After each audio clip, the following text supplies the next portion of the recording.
El día de hoy vamos a hablar sobre lo que compete con la segunda parte de neuroradiología, que es lo que tiene que ver con evento cerebrovascular.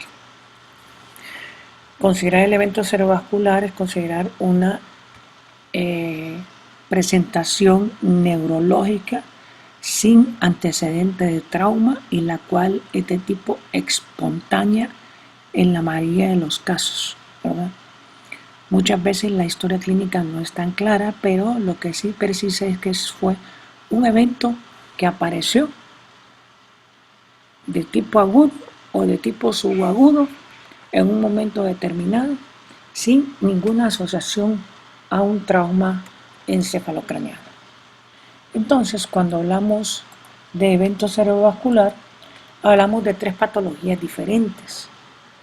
Está lo que se conoce como evento hemorrágico, evento isquémico y el tercero, que es una presentación de un evento isquémico en una escala mínima, por no decir no demostrable, a lo cual se le llama isquemia cerebral transitoria. Se le pone el nombre de transitorio porque no hay evidencia desde el punto de vista imagenológico que lo pueda demostrar. La única forma es desde el punto de vista clínico, cuya durabilidad es extremadamente corta. Por lo tanto, ninguno de los casos es demostrable por ningún estudio de diagnóstico. Entonces, empezaríamos con lo que es evento cerebrovascular. Para eso tenemos que recordar la anatomía vascular cerebral y todas las estructuras cerebral vasculares que entran dentro del cerebro, donde son parte la carótida interna, la cerebral media, la comunicante anterior, la cerebral anterior, la comunicante posterior, la cerebral posterior y la arteria basilar. Dentro de ellas, algunas forman lo que es el polígono de Wills, como ser la comunicante anterior, como ser la cerebral anterior, la comunicante posterior y la cerebral posterior, ¿verdad? Propiamente la carótida interna no es parte del polígono de Wills, ni la cerebral media porque sale lateralmente. Y la basilar, pues es un extremo inferior, ¿verdad? Algunos dicen que sí pertenece, otros dicen que no, porque básicamente las comunicantes posteriores se conectan casi entre sí para formar la basilar. Entonces, por eso es que hay una divergencia un poquito en eso. Lo importante es que ustedes recuerden este polígono, porque este polígono es importante en la irrigación del cerebro, entendiéndose que el parénquima cerebral está dividido en territorios de la arteria cerebral anterior, territorios de la arteria cerebral media y territorios de la arteria cerebral posterior. Para su mayor evaluación, el sistema arterial se ha subdividido en segmentos. Estos segmentos vamos a dividir, si fuera la arteria cerebral anterior, en A1, en A2 y en A3. Si hablamos de la arteria cerebral media, la vamos a dividir en M1, la vamos a dividir en M2, la vamos a dividir en M3 y otros dividen aquí M4. Algunos la dejan como M3 todo este territorio. Entonces es importante en esto, en el momento de clasificar la extensión de la lesión. Si fuera la cerebral posterior, la dividiríamos en P1, en P2 y este territorio acá en P3. 3. Es importante entender que entre más cerca de la arteria carótida esté la lesión o esté el sangrado, si el evento es trombótico, mayor grado de extensión tendrá. Si está más periférico, menor región de afectación tendrá. Entonces, por eso es importante regionalizar o dividir estas arterias en estos segmentos. Por otra parte, si tenemos un evento hemorrágico en A1, el grado de extensión será extremo y grande por la presión.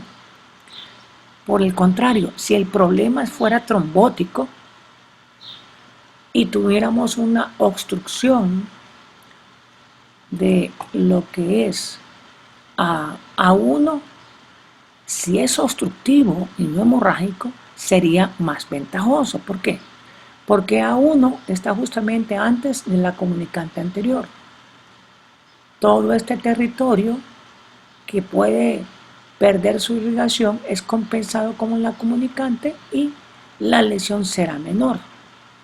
Por el contrario, si el trombo está en A2, ahí la extensión sería mayor si fuera trombótico. Si fuera arterial, sería menor que estuviera en A1. ¿Me entienden aquí? ¿Está claro o están confundidos? Está claro, doctor. ¿Están claros? Si lo puedes repetir de nuevo, porfa, solo para que me quede bien claro. Ok. Se dividen las arterias, la anterior, la media y la posterior en segmentos A1, A2, A3. La cerebral media en M1, M2, M3, M4. O algunos lo dejan hasta M3. La cerebral posterior en P1, P2 y P3. Dependiendo del evento, hemorrágico o trombótico, van a variar. Si los eventos son hemorrágicos, entre más cerca de la arteria carótida estén, serán de peor pronóstico. ¿Por qué? Porque el sangrado va a ser mayor, la presión es mayor. Pero si fuera de tipo trombótico, trombótico es que se obstruye el vaso.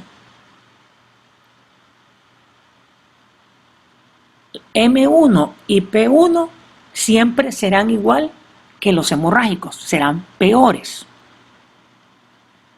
Pero no así A1. ¿Por qué? Porque A1 está justamente antes de la comunicante anterior. Si A1 se obstruye, el resto del vaso es protegido o irrigado por la comunicante que manda sangre de la otra arteria y permite que el resto del parénquima se irrigue. Pero si la obstrucción estuviera en A2, sería peor que A1. ¿Por qué? Porque la extensión ya no es cubierta por la comunicante, sino que está completamente obstruida, entonces el infarto es grande a este nivel. Entonces, esa es la importancia que hay que tener.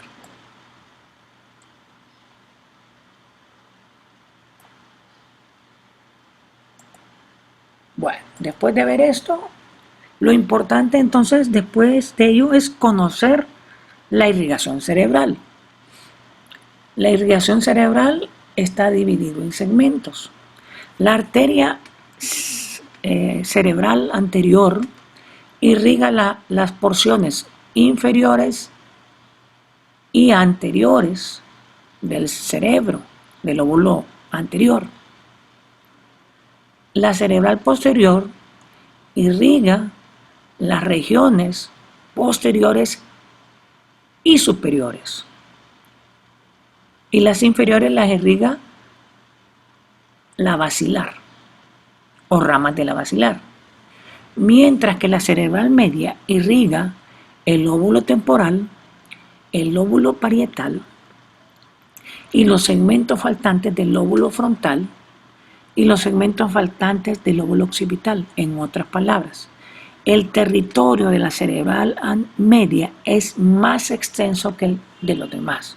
Por lo tanto, las lesiones de la cerebral media tienen peor pronóstico y mayores secuelas.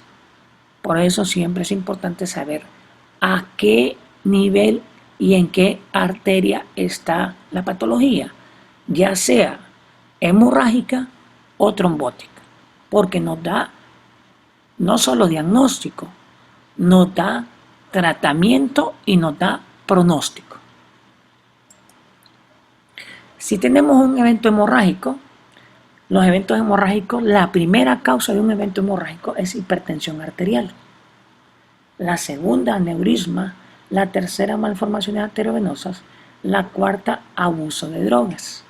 Pero van en esta secuencia, ¿verdad? La mayoría de gente tiene un evento hemorrágico, lo primero que andan buscando es aneurisma y no es la primera causa. ¿Verdad? La primera causa es hipertensión arterial.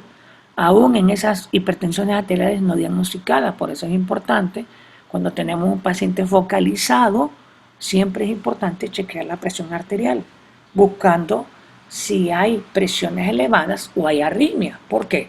Presiones elevadas nos está hablando de una hipertensión y arritmia nos está hablando de émbolos.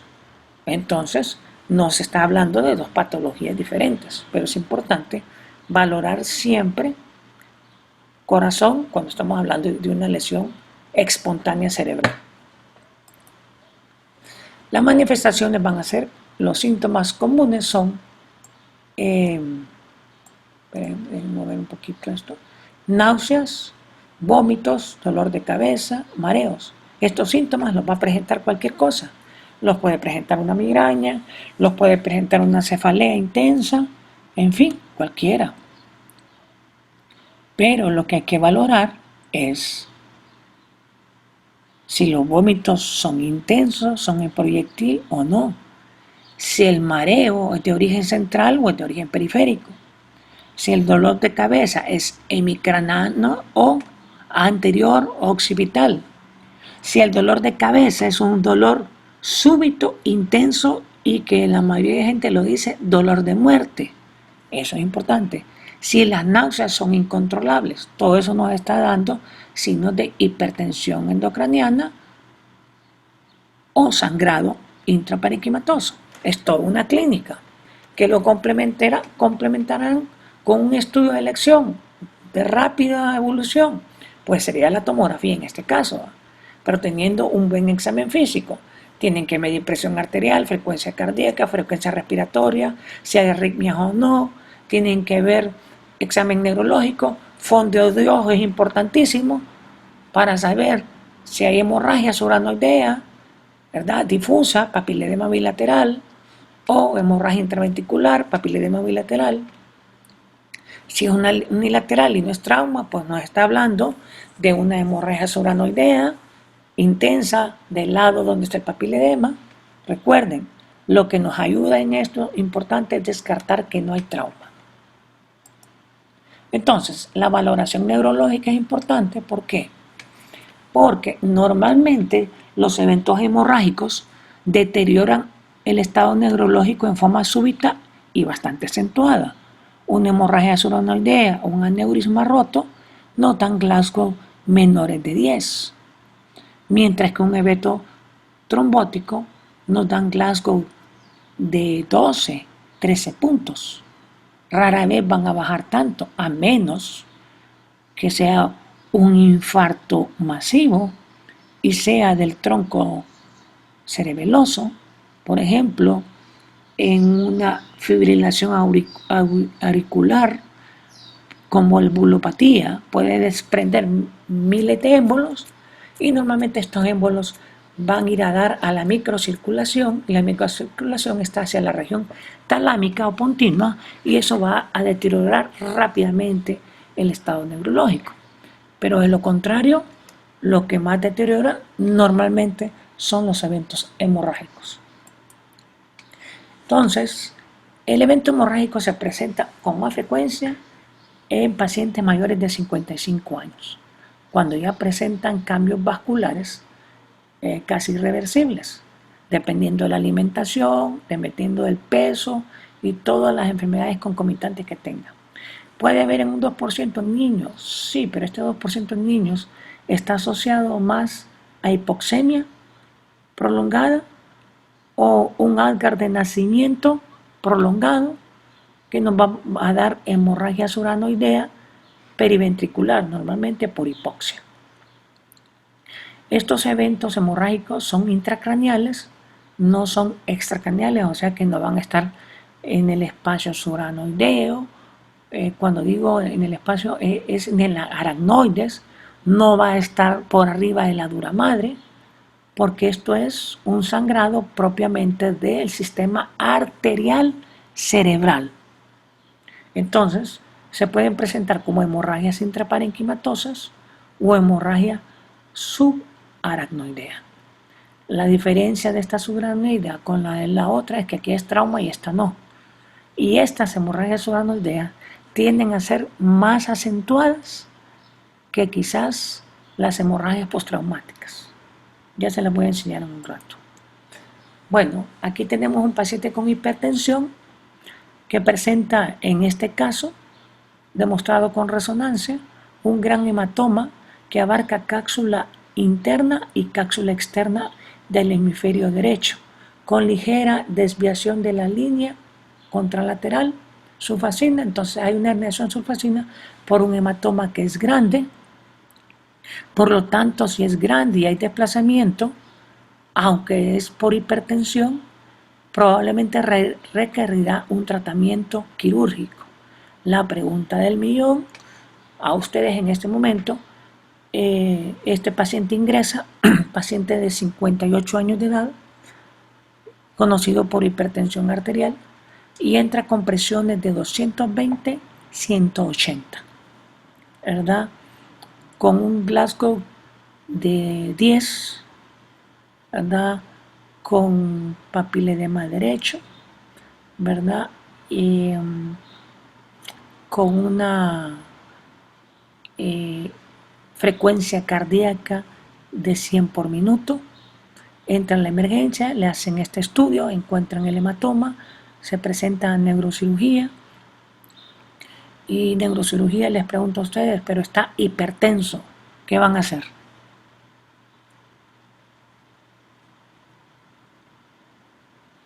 Controlar la presión arterial, doctor.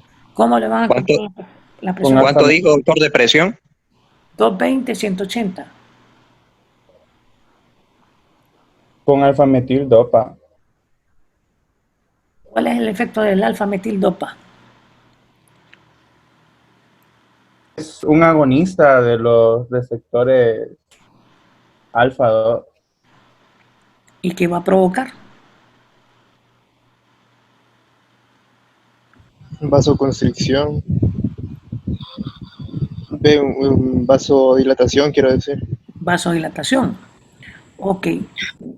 Ese medicamento que está usando usted, ¿tiene protección cardíaca? Creo que no, porque si solo afecta a los receptores alfa, es específico para arteria. Ok. ¿En qué le va a ayudar al paciente darle este medicamento? ¿O cuál es el objetivo de bajarle la presión arterial a usted?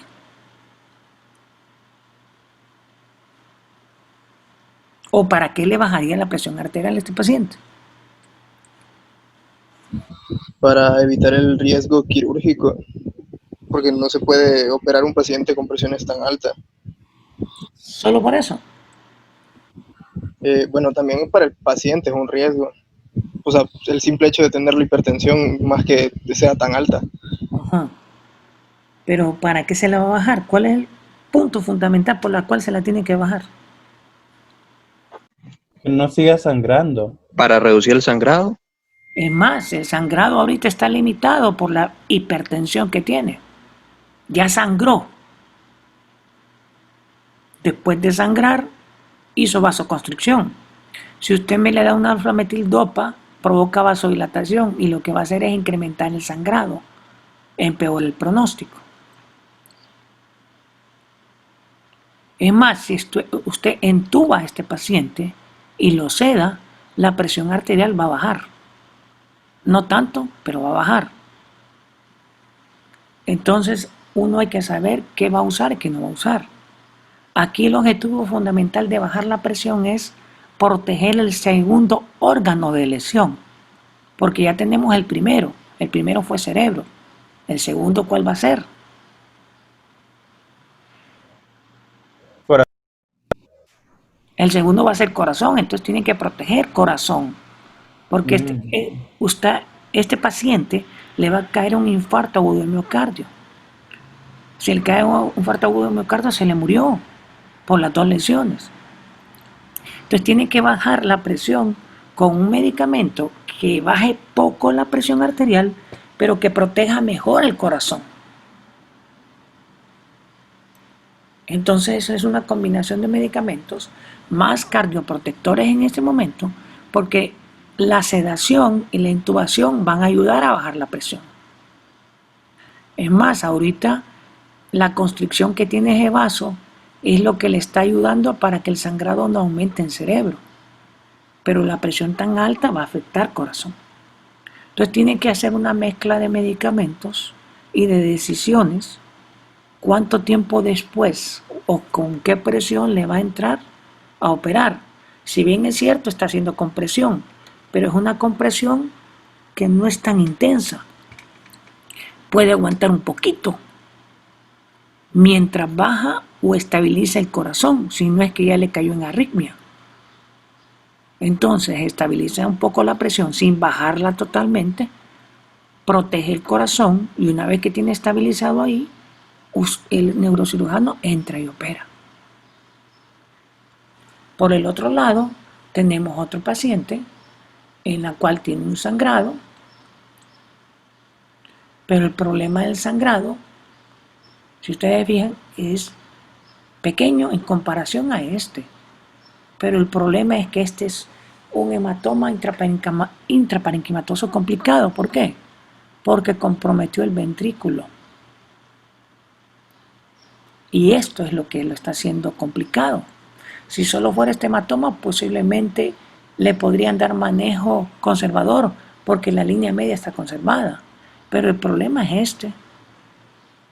Puede que la decisión del cirujano no sea sacar el coágulo, sino que solo derivar un poquito el sistema ventricular para que no caiga en hipertensión endocraniana. Esa será la decisión del neurocirujano, juntamente con el intensivista o el médico especialista que ayude a controlar la presión arterial. Como ven, son decisiones combinadas, juntamente con el radiólogo, porque el radiólogo les va a decir la localización exacta de la lesión, el volumen del hematoma y las probables arterias adyacentes. También les va a decir si esto parece una alteración por hipertensión o una alteración por aneurisma. ¿Verdad? Que no lo parecería aneurisma, sino que parece hipertensión, porque por la localización, ¿va? Los aneurismas son más frecuentes en la cerebral media o en la comunicante anterior. Rara vez se van a ver en la comunicante posterior. Entonces las características les ayudan al neurocirujano, al internista, cuál será el mejor manejo para este paciente. La segunda causa son los aneurismas. Los aneurismas pueden ser fusiformes, como esto, o pediculados, como este, ¿verdad? Tiene un cuellito y sale una bolsita. Estos pediculados se pueden manejar por vía externa o por vía interna. Externa es cirugía abierta, con una colocación de un clic. Cirugía interna es endovascular, introducción de un catéter por la arteria femoral, llevándolo con catéteres hasta este nivel, hasta la boca del aneurisma y inyectando unas soluciones o unos filamentos dentro del aneurisma para que lo tapen únicamente el aneurisma y no hay ningún problema. Pero estos no se pueden ni abierto, porque si usted comprime un poquito más acá, cierra la vascularidad y puede provocar un infarto. Si le pone soluciones o filamentos, los filamentos se pueden ir al vaso y lo pueden obstruir. Entonces, son un poco complicados. Estos aneurismas muchas veces son altamente mortales. Estos muchos pacientes sobreviven porque la misma estenosis del vaso reduce el cuellito. Estos no, porque tienden a ser más amplios. Como si no fuera hemorragia intraparenquimatosa, sería hemorragia suranoidea. Como les dije ayer, las hemorragias suranoideas siguen las circunvalaciones porque se van a la vía madre. ¿Por qué? Porque es la que está en contacto con el cerebro. Cualquier sangrado de una arteria se va para los bordes y sigue las circunvoluciones. Quiere decir que pinta la vía madre, sí la pinta. Lo importante aquí es que esta hemorragia subaranoidea debe ser medible, valorable para saber si es de bueno o mal pronóstico. Esta es una imagen de resonancia, ¿verdad? En un paciente que no sé por qué le hicieron resonancia, pero ustedes miran estas pintas blancas, que es la hemorragia suranoidea, dentro de la vía madre o de los espacios suranoideos. Aquí están viendo blanco esto no es sangre, esta es la secuencia, esta secuencia se llama T2, que es la que permite ver mejor el sangrado en los espacios suranoideos. Aquí tienen una hemorragia intraparenquimatosa en el lóbulo temporal y esta es facilita de operar, es grande, está desplazando la línea media, no tiene mucho edema y entonces solo hay que manejar la presión y empezar a sacar este coágulo. Para diferencia de este está en puente, este es el cuarto ventrículo que tiene forma de cuña, en vez de ser un cuadradito, tiene forma de cuña, por lo tanto el sangrado está comprimiendo y al comprimir va a producir hipertensión endocraniana. Lo más probable es que el manejo no sea aquí, no se va a operar aquí, sino que se va a esperar que se resuelva, pero sí hay que controlar la hipertensión endocraniana con una válvula, ¿verdad? Esto pueden ser válvulas de derivación ventriculoperitoneal porque no hay sangrado intraventricular o derivación abierta. Eso lo tendrá que decidir en su momento el médico tratante. Las consecuencias de las hemorragias intraparenquimatosas o subaranoideas es que el tejido adyacente al sangrado se destruye por inflamación.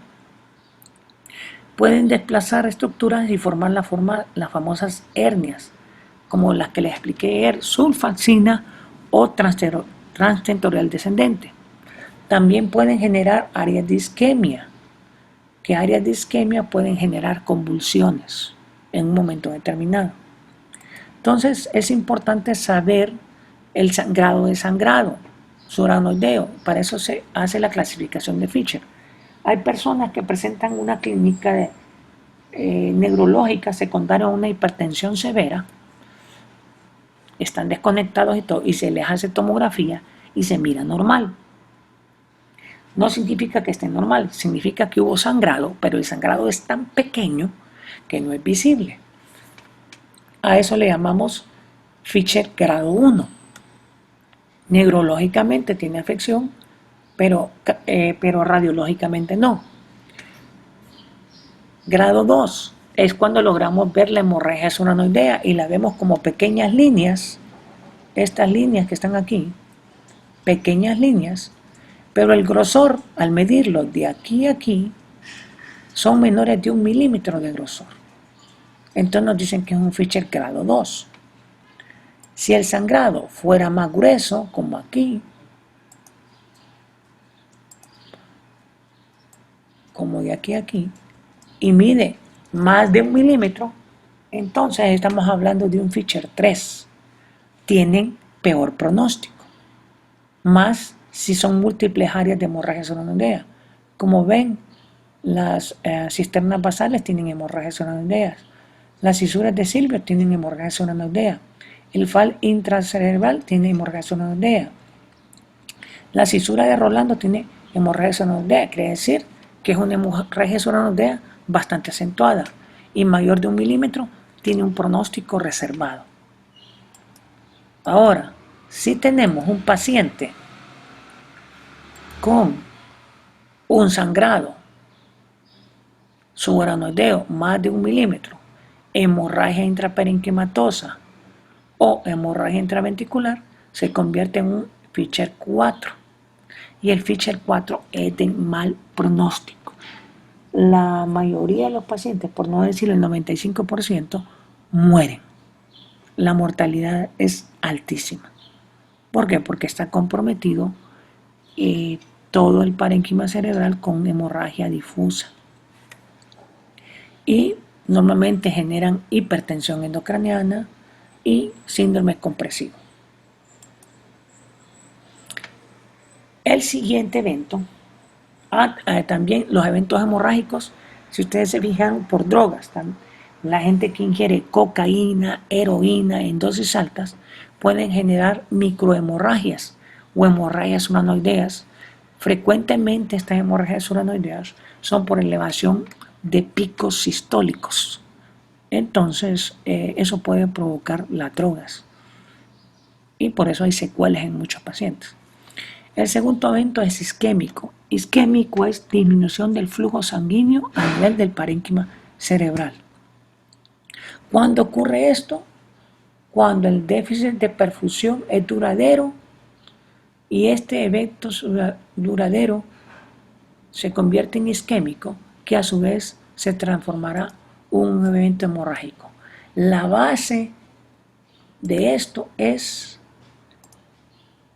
el tiempo. Entre mayor tiempo tenga, más isquemia tendrá. Y entre más isquemia tenga, la probabilidad de un infarto cerebral será mayor. Aquí que es importante, ¿se acuerdan? Los segmentos. ¿Qué segmento es el afectado? A1, A2, A3. Recuerden, les dije, en el caso de A1 es mejor. Pero en el caso de M1 o P1 es peor. En el caso de A2 es peor. Y en el caso de A3 es mejor. ¿Cuáles son los mejores para la cerebral anterior? A1 y A3. A2 es de pésimo pronóstico. En el caso de la cerebral media, M1 es peor. M2 es un poquito mejor. M3 es mejor. Y si le ponemos segmento M4 es bastante mejor. ¿Por qué? Porque el segmento infartado va a ser muy pequeñito. En P1 va a ser extenso, P2 va a ser menor, P3 va a ser bien periférico. Entonces, lo importante de eso es la localización, porque nos ayuda no solo para el tratamiento, sino para el pronóstico. Nos vamos a poner un poquito porque parece que viene un gran aguacero y cuando llueve disminuye el sonido. El flujo sanguíneo cerebral normal es de 50 a 55 ml por 100 gramos por minuto. ¿Cuándo se presentan afectaciones neurológicas que dejan una secuela? Cuando pasa o queda por debajo de 10 ml por 100 gramos por minuto, y esto puede provocar los infartos cerebrales. Cuando el déficit es de 20 a 25, es cuando puede haber la isquemia cerebral transitoria, que la vamos a ver más adelante. Claro, con estos volúmenes las ventajas terapéuticas son excelentes. Con estos volúmenes, si no se maneja rápido, en un lapso de 1 hora, el pronóstico puede ser malo. ¿Cómo es que se produce el evento isquémico? Bueno, lo que produce es una región central de disminución de flujo, que rápidamente va a provocar un efecto de edema. Entre más edema hay, más isquemia hay. Entre más isquemia hay, más infarto hay. Entonces, un área periférica de penumbra es la disminución contigua a una área ya infartada. Por ejemplo,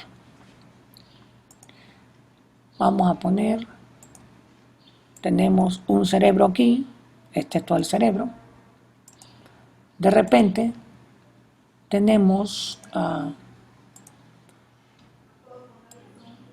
un área de isquemia, pero alrededor del área que ya no le llega sangrado, el área de infarto, también se forma otra pequeña área alrededor de ella que se llama área de penumbra. Esta área de penumbra es área de isquemia. Esto ya no lo pueden salvar, pero esto sí lo pueden salvar. ¿Cómo? Oxigenando al paciente, administrando las cosas necesarias para la neurona, que son oxígeno y glucosa. Entonces, si mejoran eso, el área de penumbra se disminuye y solo el área de infarto irrecuperable es la que ustedes van a manejar. Pero es importante determinarla y manejarla a tiempo.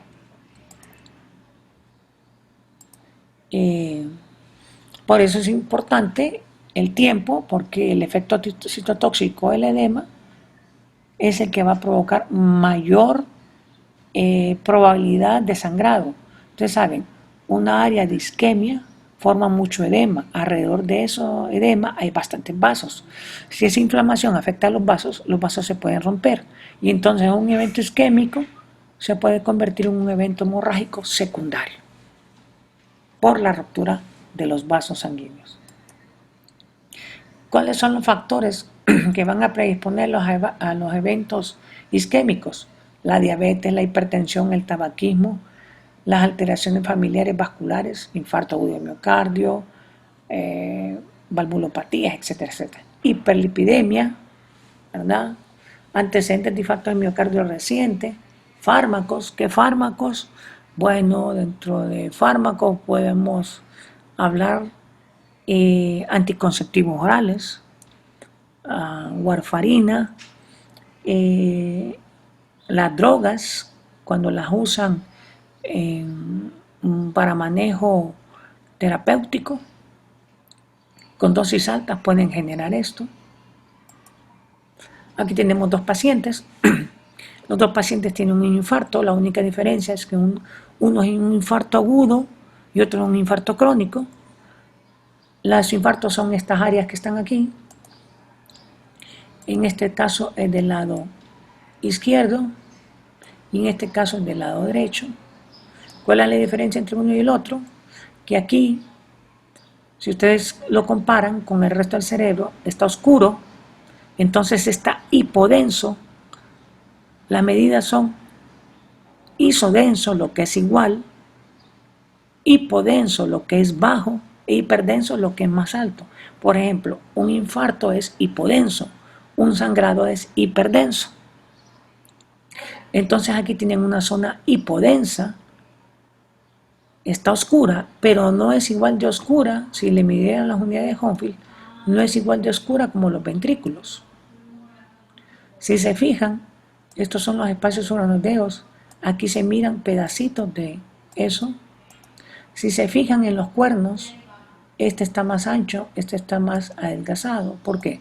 Porque esto es edema y comprime para acá y comprime para acá. Entonces borra los espacios uranoideos un poquito. Entonces, esto es un infarto agudo. Este es un infarto crónico. ¿Cómo lo sabemos? Lo primero, si miden las unidades de Hounsfield aquí y las miden aquí, son iguales, porque ambos contienen líquido, exactamente igual. Esto es edema, pero esto ya es líquido cefalorraquídeo, porque el tejido de aquí se murió. Si se fijan, los espacios uranoideos ya no existen, se desaparecieron, solo quedó una cueva. Y tercero, si ustedes se fijan, el ventrículo de este lado está más grande y el de aquí está más chico. ¿Por qué? Perdón, aquí hay un error. Si ustedes se fijan, el ventrículo de este lado, de este lado, lo miran más negrito porque está más ancho. Y el de aquí, porque está más delgadito. Este está más ancho porque el tejido fue retraído para acá y el tejido de acá fue retraído para acá. En otras palabras, algo agudo genera edema y comprime hacia afuera. algo crónico se destruye y jala hacia adentro. Entonces es la diferencia entre un infarto agudo y un crónico. Ambos tienen infarto y ambos van a tener sintomatología. Lo importante de la diferencia es que si este paciente ya saben que tenía un infarto y ya tiene secuelas y todo, ¿de qué lado va a tener secuelas este paciente? Izquierdo. Izquierdo. Entonces ya este paciente tiene problemas del lado izquierdo. Pero hoy empieza a tener problemas de la mano derecha y lo traen a la tomografía y le hacen esta tomografía y solo miran esto, ¿qué piensan? Que no tiene nada. Que es un grado 1 ¿Un grado 1 de qué? de Fischer. De Fischer. Pero yo no estoy diciendo que sea hemorrágico, porque el paciente no es hipertenso. No me preguntó. Bueno, Wow. doctor, es que los eventos isquémicos de tipo trombótico, las imágenes que se pueden observar en tomografía aparecen hasta tiempo después, tal vez, a pesar de ser agudos 24 horas. Ahora, en las primeras etapas del evento es posible que no hayan manifestaciones tan concretas como esta que se observa en la tomografía. Ok, Augusto, usted me acaba de pegar un clavo. Augusto, ¿y por qué cuando llega el paciente a la emergencia lo primero que piden es la tomografía? Para descartar que no sea un evento hemorrágico. Y no lo puede clasificar clínicamente, Sí se puede. pero no se hace. ¿Por Es, qué? es Porque incongruente entonces. porque todo mundo corre por la tomografía. Todo el mundo corre por la tomografía, sin hacer clínica. ¿Cuántos de los pacientes que yo recibo? Y yo les pregunto, ajá, ¿y cómo estaba el tono de la fuerza? No sé, doctor. Y el fondo de ojo, no se lo hicimos. Y esto y lo otro, no le han hecho nada. Pero corrieron por la tomografía. Como que si la tomografía fuera lo que les va a dar. En este caso que les puse aquí, lo que puede estar ocurriendo es que tiene un infarto en curso.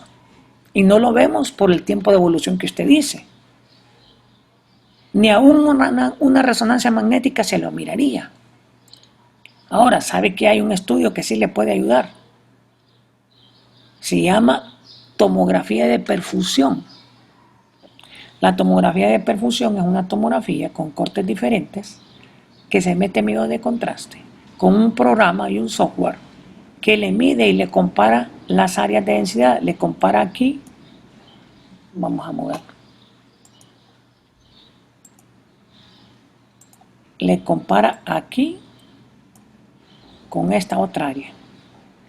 Y el área que tenga menor densidad es una área que está con una isquemia en curso. Si usted la detecta con perfusión, usted le puede dar un manejo en menos de una hora y el pronóstico de este paciente es extremadamente bueno porque está manejándola en una ventana terapéutica. ¿Cuál es el problema? Que para eso se necesita una unidad de isquemia aguda cerebral. El Hospital Escuela la tenía y desapareció. El Seguro Social no tiene. Algunos hospitales privados sí lo tienen.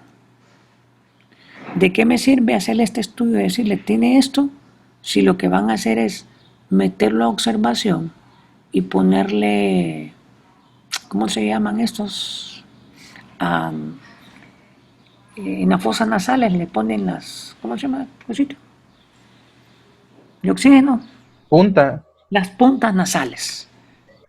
Si solo le van a poner eso y le van a poner un suero, ¿para qué me sirve hacerle esto? Si no están manejando el infarto agudo, sino que están dejando que progrese. Porque recuerde, este paciente no estaba hipertenso. Este paciente lo que tiene es una disminución de flujo. Por X o Y razón, lo que sea. El manejo es antitrombótico, claro, no es cualquier medicamento. Por eso tiene que estar en una unidad de isquemia aguda. Ese sería el examen de elección. Pero como no hay áreas, entonces le hacen la tomografía y la tomografía la mayoría de veces les va a decir normal. Pero el hecho de que esté normal no significa que no tenga una isquemia. Hay que evaluarlo clínicamente. Y si fuera posible, póngale un mejor tratamiento. Idealmente a estos pacientes debería de entubarse y oxigenarse y ponerle glucosa. ¿Para qué? Para mandarle un montón de oxígeno aquí y glucosa para evitar que sea tan extensa. Pero no lo hacemos. ¿Por qué? Peor ahora, porque no tenemos unidades de cuidados intensivos con ventilador mecánico. Y la ventilación de estos pacientes y la perfusión de estos pacientes es diferente a otros pacientes. Entonces, el manejo agudo no lo tenemos. Entonces, muchas veces, como decía Augusto, la evidencia clínica se ve hasta las 24 horas después, a veces un poquito más. Ahora, es un poquito diferente, Augusto. Si la lesión fuera en M1, si la lesión es M1, usted va a ver una manifestación clínica bien evidente. Y si le hace la tomografía en menos de 6 horas, ya le va a ver lesiones. ¿Por qué? Porque el tronco es el principal. Quiere decir que no hay flujo por ninguna parte. Mientras que si fuera un M3, el cerebro trata de protegerse y manda colaterales. Y esas colaterales protegen y ayudan y disminuyen la lesión. Pero entre más troncal sea, es peor pronóstico y los hallazgos son más rápidos. Por último, la isquemia cerebral transitoria se le llama así porque el flujo en estos pacientes, el flujo sanguíneo disminuye, pero no llega a niveles críticos. Los síntomas que presenta el paciente son casi los mismos síntomas que una isquemia cerebral, pero el paciente presenta en factor de tiempo progresivamente desaparición de estos síntomas. Por ejemplo, venía con hemiparesia, venía con tosis palpebral, con desviación de la comisura. Al ingresar, le hacen la tomografía, está normal. Lo ingresan a sala, en observación como siempre, pero una hora después ya el paciente le desaparece la hemiparesia. La comisura labial empieza a mejorar y el paciente empieza a mejorar espontáneamente hasta que en menos de 12 horas el paciente está nice. ¿Qué significa? Muchas veces dicen hay que repetirle la tomografía. ¿Para qué? Si en la primera no encontró nada, en la segunda que está mejor, peor que encuentre. La isquemia cerebral transitoria no es demostrable ni por tomografía ni por resonancia, como en estos casos. Miren, tomografías cerebrales completamente normales. Ahora, ¿cuál es lo importante cuando tenga un paciente de estos? Que este paciente tiene un problema en sí. Tiene un problema que se manifestó, se resolvió por mecanismos de defensa propios de él, pero tiene un problema. Pueda que tenga una hipertensión no diagnosticada, pueda que tenga una hiperlipidemia, pueda que tenga una diabetes no clara, pueda que tenga hipovitaminosis, como cual déficit de vitamina B12, puede ser que el paciente tenga colesterol elevado, puede ser que el paciente tenga problemas de fosfolípidos si es una mujer, puede ser que haya alteración en el ácido fólico que predisponen a estos tipos de isquemias. En fin, hay un montón de cosas que investigar en este paciente. Por lo tanto, una vez que usted le da el alta, tiene que remitirlo ante el especialista para que el especialista le haga una serie de evaluaciones para determinar cuál fue el factor que predispuso a esta isquemia cerebral transitoria. Porque si no lo hace así y lo despacha, entre los próximos 3 meses a 3 años, este paciente va a regresar al hospital. y no va a regresar con una isquemia cerebral transitoria. Va a regresar con un evento hemorrágico o con un evento isquémico. Cualquiera de los dos. Y la importancia suya es haberlo diagnosticado y haberlo remitido para que sea mejor evaluado y buscar el factor que predispuso a esa isquemia cerebral transitoria. ¿Preguntas? ¿Comentarios? Doctor, yo tenía una duda con respecto del área de penumbra. Usted mencionó, no logré entender cuál era la que se podía recuperar, si el área de penumbra o el área de infarto. El área de penumbra. Lo que está infarto ya es muerto. Eso no lo recupera. Las neuronas no se pueden recuperar. Pero Perfecto. las neuronas que están, o el tejido glial que está inflamado alrededor de la neurona muerta, esa área se puede recuperar. Pero con un buen manejo. Gracias. Por eso es importante, entre más rápido tenga el diagnóstico, más rápido manejarlo.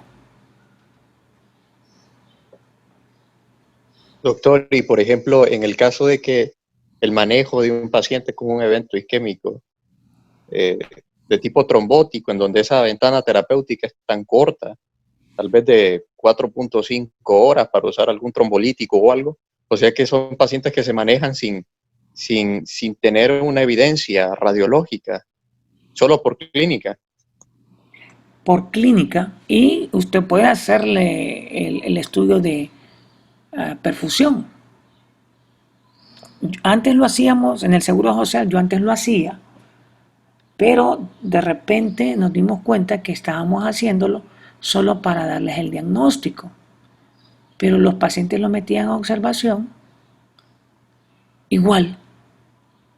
Le ponían un suerito, le ponían el oxígeno nasal y hasta ahí nomás.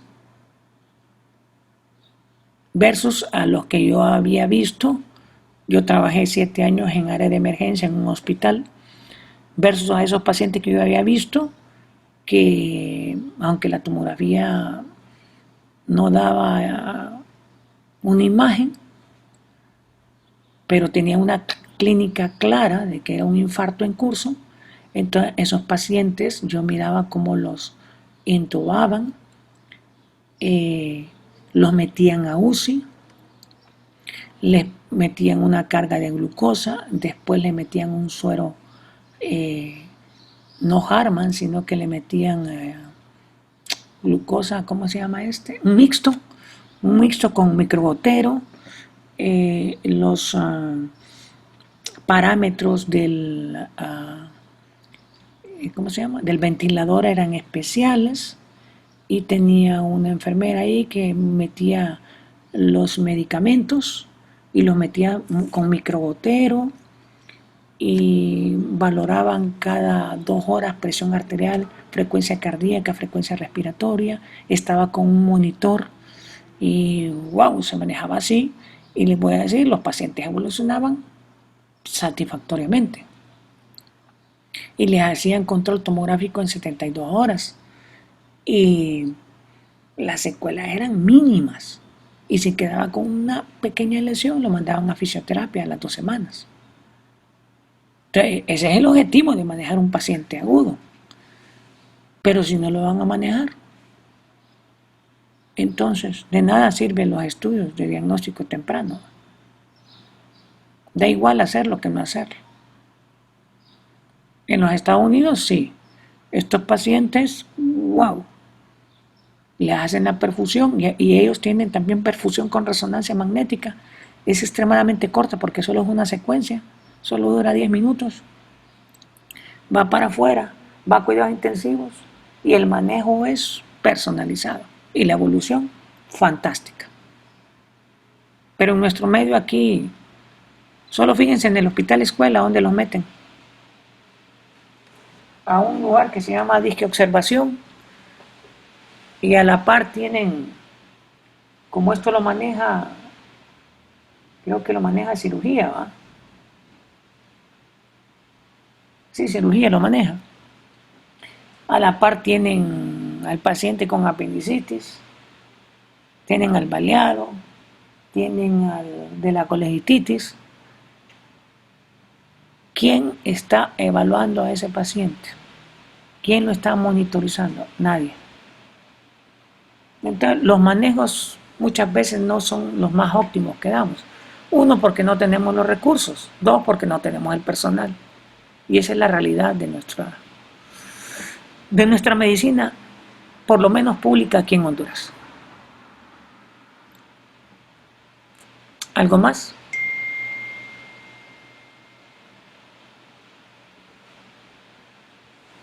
¿Dudas, comentarios?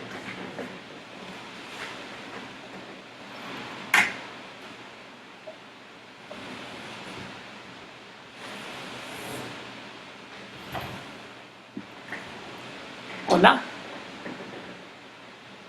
Por mi parte no, doctor. los demás. No, doctor, ahorita dudas, no. No. Doctor, hoy terminamos el módulo de neuro, ¿verdad? Hoy terminamos el módulo de neuro. Bueno. Y esta vamos la a subo en unos 40 minutos después de editarla. Ok, doctor. Bueno, mucho gusto. Gracias. Nos vemos mañana. En caso nos vemos mañana, si Dios lo permite. Gracias, doctor.